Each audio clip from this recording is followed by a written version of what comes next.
stir all of that up.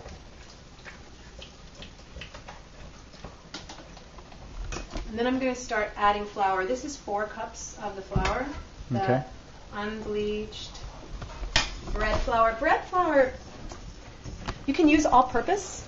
It's not a problem. I just really love the consistency with bread flour. And so I'm just mixing it in a little at a time. And now I'm going to be a little more aggressive with how I mix.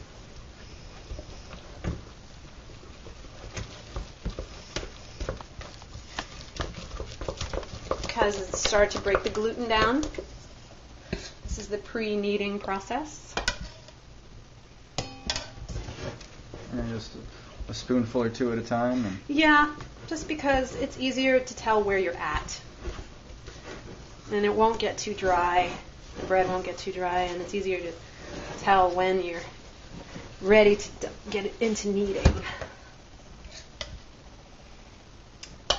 To me, this is the part of bread baking that really has the magic in it. It's how you handle the dough, how you relate to it as it's becoming dough. And there's all kinds of traditions. The dervishes have many traditions of magic and cooking. And it's very special to knead bread with your own hands rather than use a bread machine. Because the bread machine cannot bless the bread. But you can with your own hands. So now it's getting to the point where it's ready to be really kneaded and worked on. And then I'm going to put some flour here. on the flat surface? On the flour flat on surface, which is clean, has been cleaned and prepared for the bread.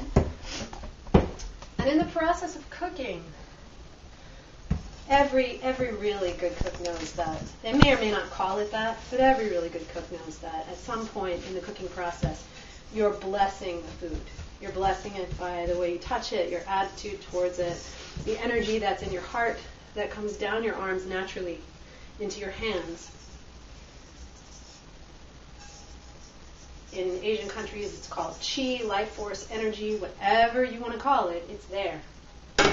And so with bread, where you're going to knead the bread at least 50 times, usually it's more like 100, imagine just how beautiful the energy is that you can put into the food that people you care about are going to eat.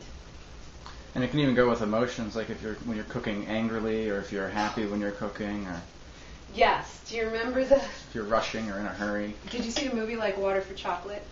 No. It's a beautiful, poetic expression of what happens when a magical person is feeling strong emotion and cooks. This young woman would be grieving for her lover, and she would cook this meal, and everyone would eat it, and they would not be able to stop crying. What's the movie called? Like Water for Chocolate. All right. It's a very have to look it up. Yeah, it's worth seeing. But on a certain level, this is very true. So I really try to keep my heart and my mind really clear and open. And there's several kneading techniques too, right? Yes, I use a quarter turn fold. I really like this. It works for me the best. Maybe I can provide some links to some. Yeah, great. A page with different kneading techniques, because different things work better for different people. It does. It's true. I would always recommend using the kneading technique of the person whose recipe you're doing first and try, because there's a certain energetic consistency in that, like probably a reason that they're doing that recipe with that kneading technique kind of thing. But if it really doesn't work for you, try something else. All right. And because a lot of times too, like if you're not used to making bread, you can get tired during the kneading process. It's kind of it requires energy and stamina and muscle tone. Muscles that you might not be used to using like that.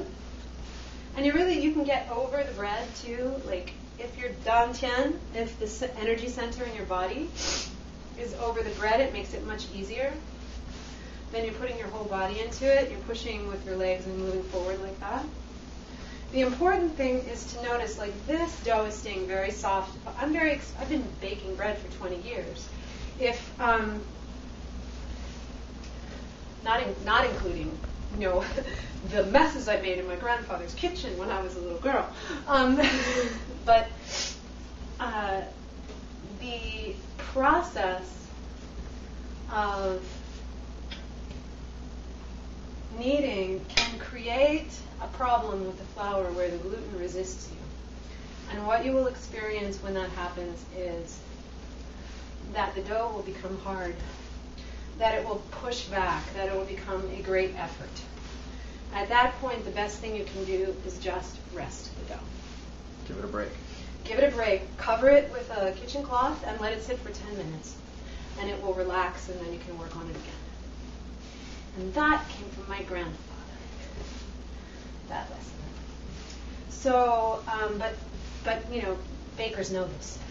Yeah, it just it takes some practice bread making, and the more you make, the more experience you'll get. Mm-hmm. It's true. And the reason I like to add the flour a little at a time too is because if you put too much flour in, it will get stiff, and the bread will be very dry.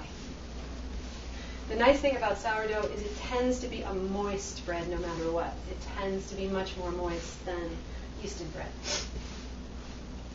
And I don't actually know why that is. There must be a chemistry to it. Something. I'm sure. I have one bread book. I forget what it's called, but they don't like to use the yeast that comes in packets. They do everything with a sourdough starter because it's really. That's cool. I would like to take a look at your book. So this is pretty much just getting ready here. It's smooth and elastic. It's not sticking. It sticks, but not so much that the flour comes off, and that the dough comes off on my hands. Like it's not coming off. So there's a little against the hands, but not leaving behind pieces of dough. And that means we are ready. Ready for what? For the first rise. Okay. So I'm just going to work it into kind of a circle shape here. And the important thing with bread, never add flour unless you are kneading it. Okay. I'm going to cover this with flour to keep it from drying out. And we're going to knead it a little bit when we... And so one thing you did there, you kind of folded the crinkles to the bottom and rounded the top a little bit. Yeah, I just made it a little round. Is that an important step, smoothing the top? And maybe it's just my sense of aesthetics. I mean, try it different ways and see what you think. I really like the process of bringing the dough together so that it's very balanced, and I know there's no air bubbles. Okay. Mm-hmm. And then I'm just going to gently lay it in there. It's already flour, and then I somehow misplaced my cloth. Is it right there? By the cantaloupe? Yes. Thank you. So this is going to cover, and then I'm going to put it in the oven, which is now, it could be just, if you don't have a proof, I'm very spoiled now. I have a cycle on my oven that says proof bread. So it's been on. It's a very, very, very low setting, and because the air conditioner is running, okay, it's nice to have that. There's no chill in the oven, and then I'm going to turn it off while this is proofing, so it's not rushed. But there's no chill in the oven now. And so the temperature of bread rising is important. It is. It has to be warm, and it has to be. Some people like to use a damp cloth to keep the top of the bread from getting dried out. I don't like the way the bread feels when that happens. I prefer flouring it and then just laying a cloth on top, and that also prevents a crustiness from forming. If you don't have a proof setting, and most people don't, just turn your oven on warm and then let it cool off so that you can feel this. It's not, I can touch inside the oven. Right. It's just a little bit of the chill is gone. And then you turn it off and close the door and just let it sit. Sourdough bread takes anywhere from 2 to 4 hours to double in size. Okay. Depending on the starter that you're using, the temperature and humidity at the time. Okay, so we're going to wait 2 to 4 hours and we'll be back. Okay.